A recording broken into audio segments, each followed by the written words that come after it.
wafat dalam keadaan muda, Ustaz Rahmat Baikuni, Ustaz Ihsan Tanjung, Ustaz Abu Fatihah Abdul Khalik, ya, Ustaz Zulkifli Muhammad Ali. Bisa jadi, atau bisa jadi kaki tangan Dajjal yang sudah menyebar di seluruh dunia menangkapi ustaz-ustaz yang seperti ini, lalu memenjarakannya, menyimpannya, sehingga dakwah tentang Dajjal tidak lagi disampaikan di mana-mana. Karena pada saat itulah Dajjal akan keluar. Apapun kondisinya, wahai Bapak Ibu, ingat nasihat-nasihat saya ini, dan tolong ini betul-betul disebarkan nanti tentang masalah Dajjal. Kenapa demikian, Ustaz? Apakah Dajjal itu sudah dekat akan keluar? Saya tidak tahu kapan dia keluar, Pak. Akan tetapi tanda-tanda Dajjal itu lepas dari ikatan dan belenggunya sudah ditunjukkan langsung oleh si Dajjal di dalam hadis sahih riwayat Imam Muslim, di mana Dajjal ini terikat dan terbelenggu di tengah pulau, di tengah laut Yaman. Yang bercerita adalah Tamim Ad-Dari, seorang kapten kapal yang memiliki 20, di riwayat yang lain 30 awak kapal, anak buah. Kami terombang-ambing oleh ombak laut yang sangat tinggi dan besar di Yaman, di laut Yaman. Kami tidak mampu mengendalikan kapal.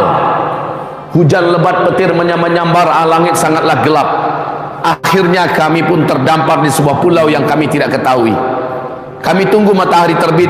Ketika hari sudah siang, kami pun turun dari kapal. Ternyata pulau itu sangat lebat, hutannya sangat lebat. Kami masuk ke dalam pulau itu. Tiba-tiba kami dikagetkan dengan kemunculan seekor binatang berkaki 4, berbulu sangat tebal dan hitam. Saking tebal dan hitamnya bulunya, kami tak bisa membedakan binatang ini binatang apa, dan mana kepalanya, mana bagian pantatnya. Kami ketakutan dan kami lari meninggalkan binatang itu.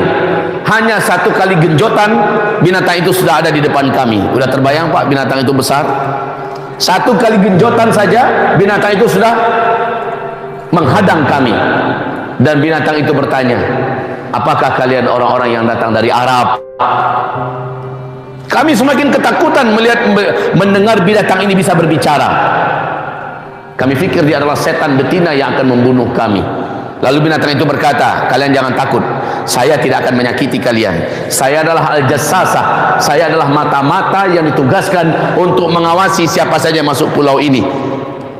Apakah kalian datang dari Arab? Jawab. Akhirnya Tamim Ad-Dari berkata, ya, kami dari Arab. Bagus, kalian pergilah ke kuil tua sana. Ada seorang lelaki yang sudah sangat lama di kuil itu menunggu berita tentang perkembangan dunia terkini dari orang-orang yang datang dari Arab. Pergilah kalian ke sana. Lanjut kata Tamim Ad-Dari, dalam masih ketakutan kami pun lari pontang-panting meninggalkan binatang ini, dan kami menuju ke arah yang ditunjuknya. Sampailah kami di sebuah kuil tua, dan kami masuki kuil itu. Tiba-tiba di sana tergeletak seorang lelaki yang sangat kekar tubuhnya. Kedua kakinya dirantai dengan rantai besi yang sangat besar dan berat.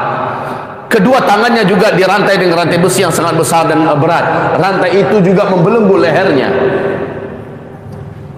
Kami ketakutan melihat lelaki ini, dan kami bertanya kepadanya, celakalah engkau, manusia apa engkau ini? Laki-laki itu berkata, kalian gak usah takut, saya takkan bisa menyakiti kalian hari ini. Fisik saya dan kemampuan saya ditahan oleh Allah Subhanahu wa Ta'ala. Nanti kalian saya kasih tahu siapa saya. Tolong jawab dulu pada pertanyaan saya, kalian dari Arab bukan? Tamim Ad-Dari menjawab, benar, kami dari Arab. Bagus, saya sudah lama menunggu orang Arab masuk ke sini. Ternyata, Pak, di ujung hadis Nabi kumpulkan seluruh sahabat-sahabat setelah Tamim Ad-Dari berjumpa dengan Nabi Muhammad, menyatakan syahadat, masuk Islam, dan dia ceritakan pengalamannya berjumpa dengan laki-laki yang terikat di tengah pulau itu. Dan kemudian Nabi kumpulkan seluruh sahabat, dan Nabi berkata, ketahuilah oleh kalian, lelaki yang terikat dan terborgol di kuil tua di tengah laut Yaman itu, dialah Dajjal, kata Rasulullah sallallahu alaihi wasallam. Jadi kondisi Dajjal saat Nabi ada terikat di tengah pulau laut Yaman. Begitu. Hadis ini sahih riwayat Imam Muslim. Hadis ini diceritakan oleh Fatimah binti Qais. Hadis ini disebut oleh para ulama ahli hadis dengan sebutan hadis Al-Jassasah. Lalu kami pun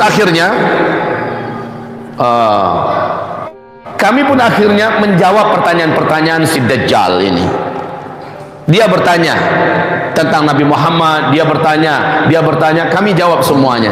Ketika dia tahu bahwa Nabi Muhammad sudah diutus, laki-laki yang terikat itu atau Dajjal itu sangat senang. Berarti tak lama lagi aku akan dilepaskan dari ikatan ini.